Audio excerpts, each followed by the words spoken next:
tokko taane milkiidha hundi keenya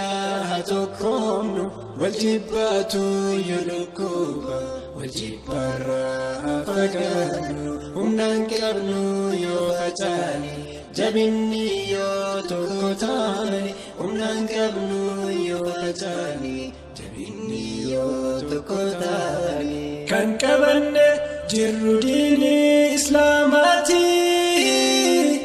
nuti warra rabbii guddaaf masakamu amantii heeraa fi seera ofii qabu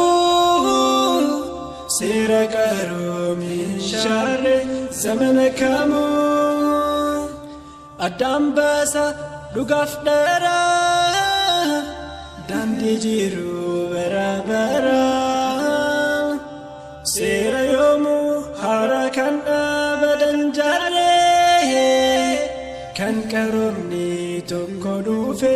isan shaarree kan keessattuuf laallu daawwitii jireenya akeeka